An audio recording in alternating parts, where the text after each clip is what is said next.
values and strong opinions. The Mike Broomhead Show, KTAR News 92.3 FM and the KTAR News app. All right, I am as excited about this interview as I am about anything else. Joining me in studio is Mrs. Cindy McCain and Jack McCain. Thank you both for coming in. Thank you. We're glad to be here. Very, very happy to be here. It's great to meet you. It's hard to believe that we've never met before. Yeah, as I walked in, I realized meeting somebody in person that my dad talked about for so many years, it's a wonderful final connectivity. So thank you. And I want to talk about the senator, obviously, because this is a big day. To be honored by the President of the United States, the money for the library and the museum. Can you talk about how this came about, how this happened? Well, quite honestly, John and I planned a little bit of this when he was still alive. And, of course, now we've had a lot of help with our close friends and certainly our allies around the world to help figure out the purpose of this and what the message is and where we want to take it. He was very well aware of it, though, before he passed. When his legacy, because he was known to have a temper when he thought something needed to be handled, but he was also so well respected. Some of the funniest stories he told me were about who he admitted were his political rivals. Mm-hmm. When he would talk about Ted Kennedy, he told me one time that Ted Kennedy was the only person that could go on the floor of the Senate and completely rip you and then walk off the floor and convince you he wasn't talking about you. That's the truth. Yeah. It's been wonderful for me to see through the years the relationships that John had, and that includes Joe Biden as well in all of this, and just what true compatibility is with regards to doing what's right for the country, not what's right for yourself.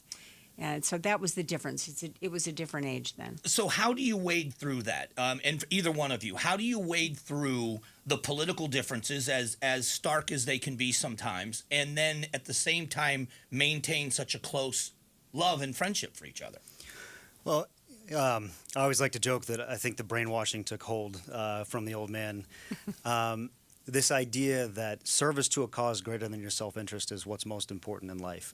And while you can disagree on political or partisan issues, generally moving forward, both sides want to make the country a better place. And so even though he may have disagreed with a specific policy of his political rivals, whether it was Joe Biden, Ted Kennedy, or even members of his own party, he always believed that guiding light of doing what's right for sake of the fact it's the right thing to do was what was most important. He also said to me that he thought it was important that you have to stand up for what you believe in, that in the interest of compromise is one thing, but you still have to stand by your principles, and he was able to do both, stand by his principles and maintain those relationships. So what is the event today? What will happen today at this event? Well, I'm going to talk a little bit, but I want Jack to as well.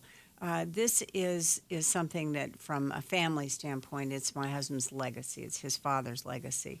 It's what he stood for. So it will be about just the kinds of ideals and goals that John stood for, the things you just mentioned. It will also house his archives, and it will house a memorabilia, which we all have a lot of to go in there. It's what we want to see the community learn from this and gain from it is it'll be a learning center, a research center for people that do study democracy, constitutional law, things like that. And also teaching the goals and the ideals that my husband stood for our younger people as well. When you think of a library or an archives generally, you think of a kind of cold, staid space.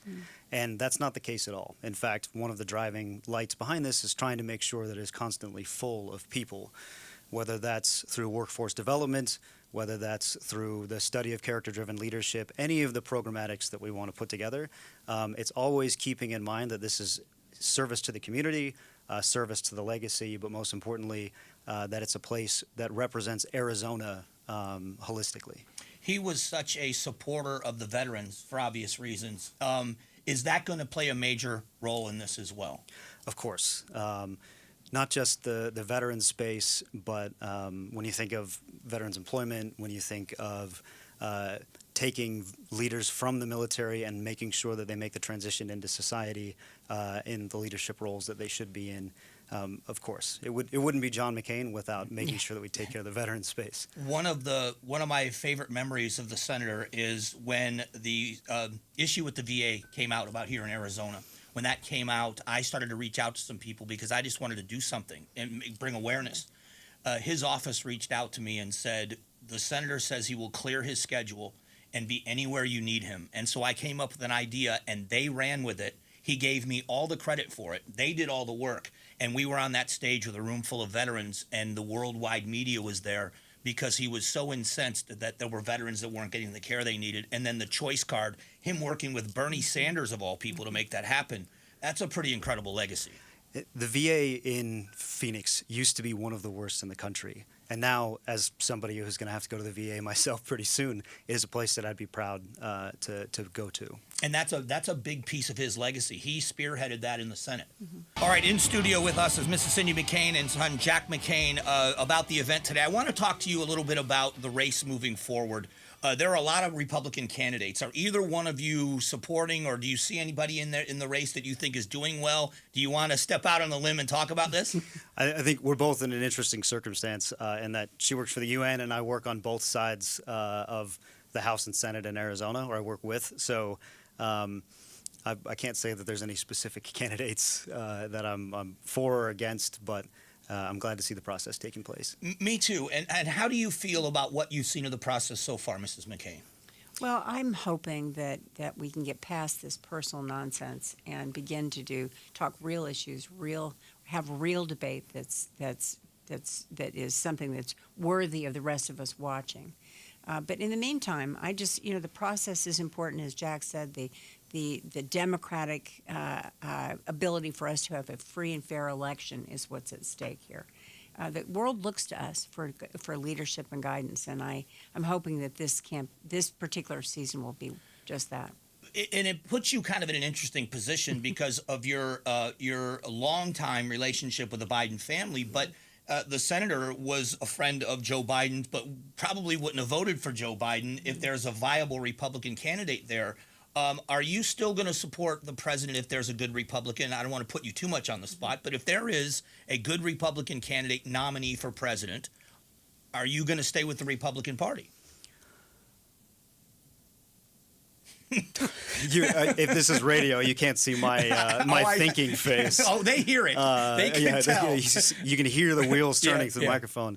I'd say I support whichever candidate offers the things that keep America free, strong national defense, and our proper place in the world, and at the head of the Westphalian order. These are very important things, and both parties represent this. Okay, so that was a very diplomatic answer. Thank you. That was a great non-answer. You did learn a lot from your dad. So let me ask you about your political aspirations. There's a lot of rumors that you, at some point, would like to follow in your father's footsteps. Is that something you're considering?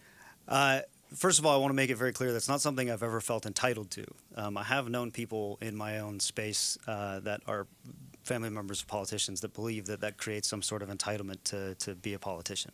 I wholly disagree with that. That's one of the most un-American things I can imagine. This is not a monarchy. Politics is a serious business for serious people. It takes timing, money, luck, a non-incumbent, the right race, the right time, the right place. So am I going to sit here and rule it out entirely? No, but if I were to make some Machiavellian scheme to make every aspect of my life fit into a mold for some future run, it'd be a real hard and real hollow life to live. I think I have the skill set, but I also don't have the resume yet. So that's a yes and no, but it's not a diplomatic answer. It's okay, it's a maybe. Absolutely. It's a maybe, sure. Okay. And as far as Mrs. McCain, how do you feel after living this life and seeing what you've seen? Would you support him running for an office? I would support any of my children if that's what they chose to do, because I know the ideals and the way that they were raised, and certainly the impact that their father had on them. It's service to the country is what we live with in our family. That's who we are, and so in any choice that they would make, I would support. But politics has gotten even more vitriolic. We keep saying that it's worse than we've ever seen, but you're stepping into, and now you're going to watch one of your children or your children step into that vitriol. They know what they're doing. because they've lived it. They've lived every inch of it, and so they're well aware of what this is all about. So it would be their decision, and of course their ability to make the right choice, certainly for them and for their families. Well, I'm very happy for your family and for what's happening today. It's been an honor to have you in studio, Thank you. and thank you so much. And it's great to meet you, sir. Good to meet you too. And I hope you just have a great day and enjoy this day. Thank you. We will.